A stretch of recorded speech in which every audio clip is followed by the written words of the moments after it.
Welcome to part 3 of Operencia, the Stolen Sun. In part 3, we will configure game settings, choose our class, and continue our adventure. Let's get started. Attila's triumph cemented his legacy. The scourge of demons. Peace reigned, until one day, the great king died, and with him, order and unity. Attila's great battle was but a forgotten tale. Driven by vengeance, the underworld developed a new plan. With no strong leaders in Operencia, who would dare try to stop them from invading the middle world? Who, indeed? Those eyes.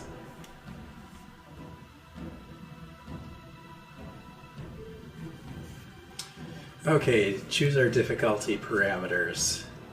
For cartographer, aids exploration with automatic mapping and objective markers. I'm going to set that at normal, but let's look at hard.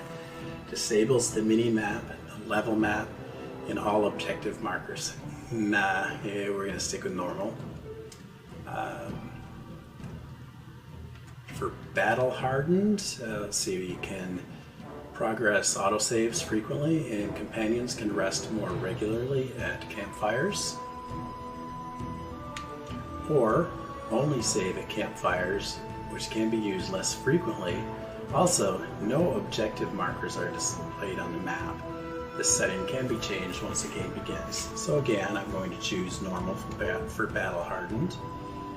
And finally, for permadeath, continue from the last save point when all party members fail in battle, or progress is deleted once all party members fail in battle or fall in battle. And you must start again. This setting cannot be changed after or later in the game. We're gonna stick with normal, and we're gonna finish set. Go to character creation. Now, I kind of liked what Gensol did, and he appeared to be a mage, so I'm gonna choose a mage. We're gonna get 2 health points per level, 3 energy points, which will help us cast more spells or unique skills, elemental resistance, 1% every 2 levels. So I'm going to choose a mage, but we'll also just look a little bit at the other 2. So warrior, health points 4 for every level. So the warrior is going to kind of be a tank there. It's going to get more health every level, fewer energy points every level, physical damage bonus 1% every level. Swords, axes, and hammers and spears. As far as the hunter goes, health points kind of medium here, 3 per level, energy points 2 per level, and initiative bonus 1 per level. So with a hunter, we might be first in battle more often. So with mage, we're just going to choose mage here.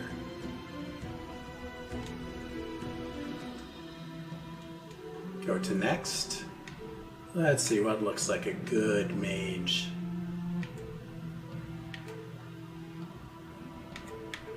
I think that's a pretty good looking mage there.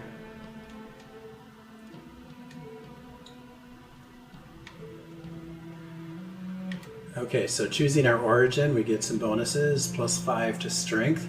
Well, we're a mage, so might not need that. Let's see.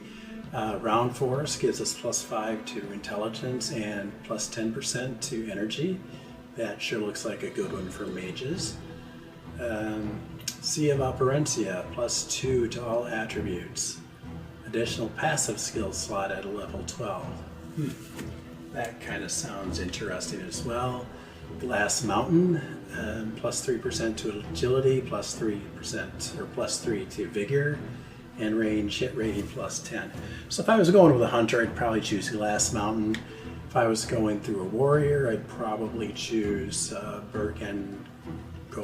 Goshia. But since I'm going with a mage, I'm going to choose Round Forest.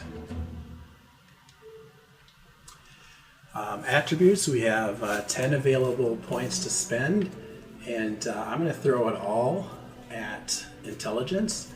So magic users of high intelligence can cause the most damage with their spells. Well, let's go ahead and take advantage of that.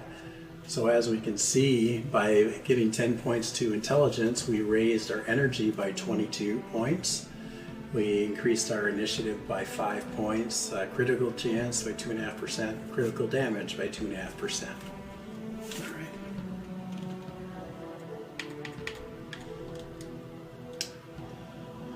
Choose 2 talents, Freezing Cold, Fear, and Bonfire. So Freezing Cold, beginning from the next turn, deals 4 to 5 frost damage to all enemies and decreases their initiative by 50% and frost resistance by 30% over 2 turns.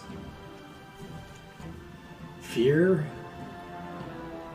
chance of success is 75% to 60% chance to spread to another enemy. Frightened enemies' damage is lowered by 50%. That's kind of nice. Bonfire creates a bonfire to do 6 to 10 damage to an enemy. I think I'm going to go with Freezing Cold here. 4 to 5 damage to all enemies, decreasing their initiative and frost resistance. Oh, I get to choose 2 of them anyway, so I'm going to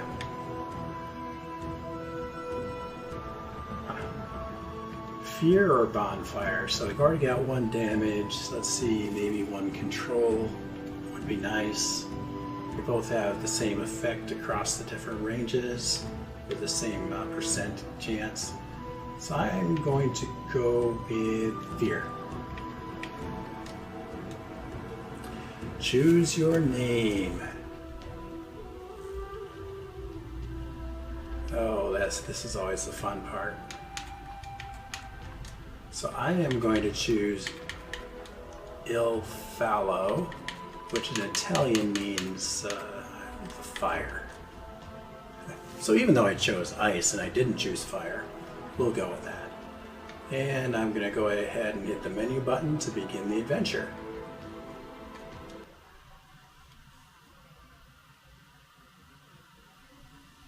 Long ago and far away, a young farmer dreamed. A white stag guiding him to a special place. Every night it returned as he slumbered. The same deer, the same hidden path, the same castle under a lake.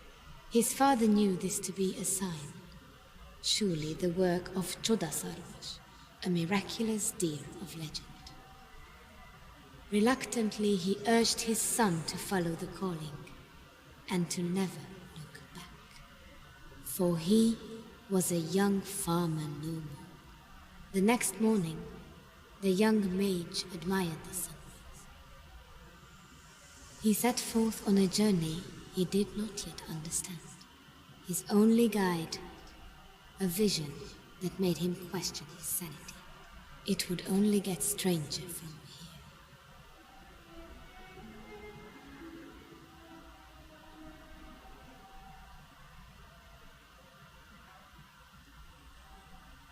A sense of awe struck the young mage as he approached the sunken house.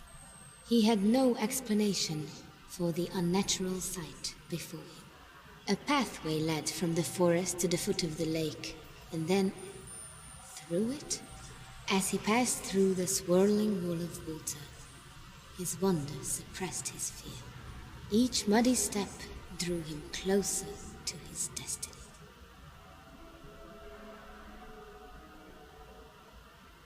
This concludes the introduction to Operencia, the Stolen Sun. If you are interested in seeing more of Operencia, the Stolen Sun, please let me know by liking the video or in your comments. Thanks for watching.